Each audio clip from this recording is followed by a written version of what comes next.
안녕하세요. 오늘은 여행할 땐 책 읽어드릴게요. 세상의 모든 착하고 가난한 영혼들에게 터키 이스탄불 내 마음의 낯섦. 연인을 기다리는 초조한 눈빛의 청년이 서 있는 광장을, 참깨빵 시미트를 파는 중년의 노점상이 비를 긋는 거리를, 그 무엇도 되지 못했으나 누군가의 다정한 아버지가 저녁마다 돌아오는 작은 집을, 히잡을 쓴 여성이 혼자 커피를 마시며 앉아있는 골목 카페를, 신실한 사람들이 하루에 5번 기도하러 가는 사원을 애틋한 마음으로 바라본다. 내 몸도 내 영혼도 거리에서 단련되었다. 걸어다녀야 세상이 겨우 보이니 거리를 사랑할 수밖에. 꼭 나 같은 사람들이 저마다의 상처와 사연을 끌어안고 하루하루를 살아내는 일상의 공간들이 나를 사로잡는다. 이슬람 사원의 둥근 지붕과 가톨릭 교회의 뾰족탑이 나란히 솟은 도시. 히잡을 두른 여인과 짧은 치마를 입은 여인이 뒤섞인 도시. 1,300만 명의 발걸음 소리에 깨어나고 잠드는 도시. 한때 세계를 흔들었던 대제국은 오래전에 무너졌고 제국민들의 자부심과 긍지도 쓰러져갔다.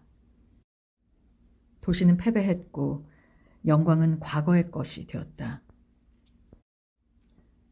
비잔티움에서 콘스탄티노플로, 다시 이스탄불로 이름을 바꾸는 동안 도시는 쇠락해갔다. 거대한 제국과 화려한 궁전과 굳세던 종교는 낡아갔지만 생명은 계속 태어났다. 과거의 영화와 현재의 생명력이 더해져 도시는 점점 팽창해갔다. 동양과 서양, 기독교와 이슬람, 세속과 성지, 전통과 현대가 마구 뒤섞여 혼돈과 비애가 어린 얼굴로 늙어가고 있다. 젊은 날 명예와 성공을 가져봤지만 한순간에 쇠락해 남은 생을 추억에 기대어 살아가는 나이든 남자. 허름한 입성에도 잘나가던 시절의 우아함이 남아있는 남자. 인생이 허무하다는 것을 아는 쓸쓸한 다정함을 지닌 남자 같은 도시였다. 참혹한 실패를 겪어본 이들, 모든 것을 잃고 무너져 본 적이 있는 것들에 나는 속수무책으로 끌린다. 그러니 한때 세계의 중심이었다가 변방으로 밀려나 아시아도 유럽도 되지 못한 이 도시를 사랑할 수밖에.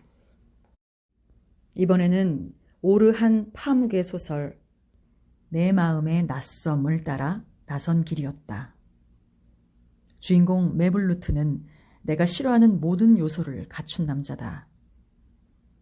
능력은 부족하면서 공상에 빠지는 게 특기이자 모든 것을 대수롭지 않게 여기는 재능만 타고났으며 덕분에 일평생 보장된 거라곤 가난뿐이다.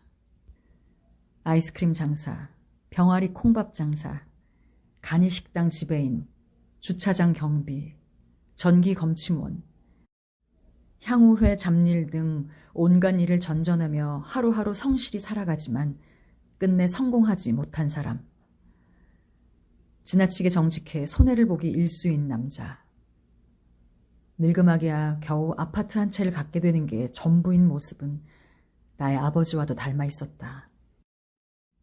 그 고지식하고 답답한 성격이 야기하는 무능함이 내 아버지를 떠올리게 해 편히 미워할 수도 없었다. 아, 몰라. 아빠는 아빠의 인생, 나는 내 인생을 사는 거지. 라며 무책임하게 외면하고 싶었던 아빠의 고독한 삶. 그래도 아빠가 이 세상과 작별하는 순간에는 가족이 함께 있었고 자식들은 모두 장성한 후였다. 나의 말년은 아빠의 마지막보다 훨씬 쓸쓸하고 가난할 것이다. 마음이 가는 대로만 움직이며 살다 보니 어느새 예언처럼 약속된 노후가 기다리고 있다. 생계에 별반 도움이 안 될 국민연금과 노인연금에 기대야 하는 삶. 젊은 날을 제멋대로 살아놓고 노년의 가난과 고독을 두려워해서야 안 되겠지. 아무튼 짜증나는 메블루트에게도 장점은 있다. 낙관과 끈기라고나 할까?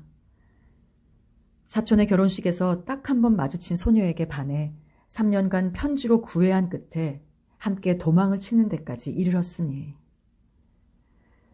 메블루트의 이야기는 1960년대 후반부터 시작해 2012년에 끝이 난다.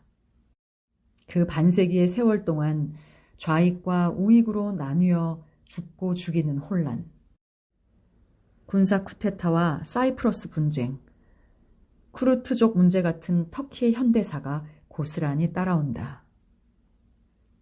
시골에서 올라온 이들이 뽕나무를 심고 닭을 키우며 무허가 판잣집을 짓고 살던 곳이 고층 아파트에 밀려 사라지는 모습도 보여준다.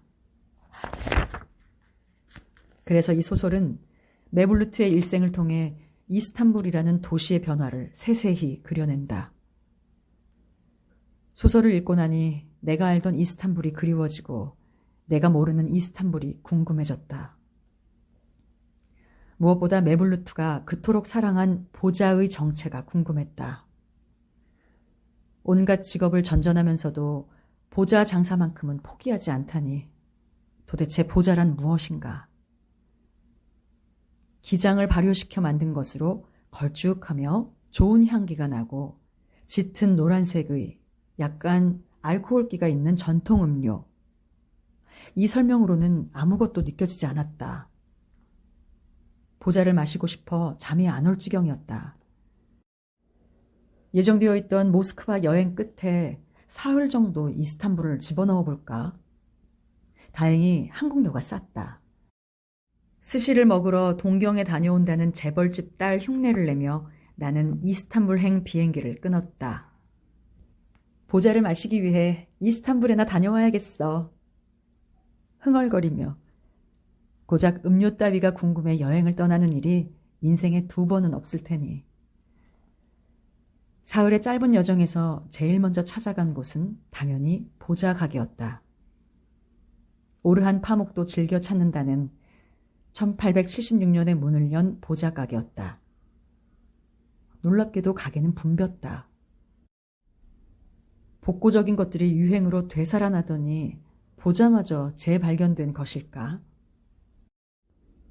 모두들 열심히 작은 유리잔 속의 보자를 떠먹고 있었다. 세상에서 가장 중요한 일이 보자를 먹는 일이라는 듯 엄숙하고 고요하게. 술을 마실 수 없는 무슬림들이 알코올을 조금이라도 섭취하기 위해 즐겨 찾았다는 보자.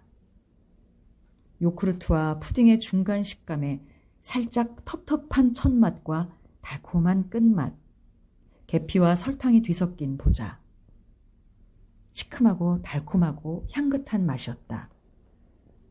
거기에 사라져가는 음료라는 애잔한 맛이 더해졌다. 한 그릇을 싹싹 비운 후 사람들이 메블루트에게 즐겨 물었듯 나도 직원에게 물었다. 보자에는 술이 들어있죠? 메블루트처럼 그도 단호한 어조로 답했다. 보자에는 술이 안 들어가요. 이건 천연 발효 음료라고요. 나는 만족스럽게 웃으며 자리에서 일어났다. 문을 열고 나설 때 서너 명의 남자들이 가게로 들어섰다. 어째서 이 도시의 사람들은 보자를 사랑하는 것일까? 이제는 온갖 다양한 음료와 술을 쉽게 구할 수 있는데도 보자는 단순한 음료가 아니라 지나간 시절, 사라진 것들에 대한 어떤 은유인 것일까? 모든 것이 빠르게 변하고 사라지는 이 도시에서 변하지 않고 남아있는 무엇인지도 모르겠다. 파묵의 소설 속에는 혼자서 보자를 먹는 장면이 거의 없다는 사실이 뒤늦게 떠올랐다. 친구들과 혹은 대가족이 모여서 떠들썩하게 마시는 음료가 보자였다. 지금보다 더 가난하고 더 엄격했던 시절이었지만 지금보다 더 풍성하고 희망이 넘쳤던 시절에 대한 향수가 보자는 아닐까? 나에게는 어린 시절 겨울밤 거리에서 들려오던 메밀묵, 찹쌀떡을 그리워하는 마음이 남아있는 것처럼 보자가게를 시작으로 나는 사흘 내내 이스탄불의 곳곳을 걸어다녔다. 소설 속 메블루트의 집이 있었던 타흘라바시 거리와 그가 보자를 팔기 위해 즐겨 찾았던 베이올루, 지한기르, 시슐리의 골목을 돌아다녔다. 몰락한 제국의 수도는 곳곳에 폐허를 품고 있었다. 높이 치솟은 모스크의 첨탑 뒤로 유럽식 석조 건물이 화려하게 서 있는가 하면 바로 옆에는 다 부서진 폐가들이 방치되어 서 있었다. 고급 맨션이 줄지어 선 거리의 뒤편에는 낡은 건물 안에 대가족이 모여 살았다. 아야소피아의 첨탑 너머로 노을이 지거나 아침 해가 뜰 무렵의 보스포루스 해역은 놀랄 만큼 우아해 매번 심장이 두근거렸다. 무엇보다 도시에는 활력이 살아있었다. 게으른 나까지 조금 더 열심히 살아야 하지 않을까 싶은 기분이 들 정도였다. 어쩌면 거리에 가득한 노점상 덕분인지도 몰랐다. 보잘것없는 것들에 가족의 생계를 싣고 오늘 하루도 묵묵히 살아내는 사람들이 만드는 어떤 공기.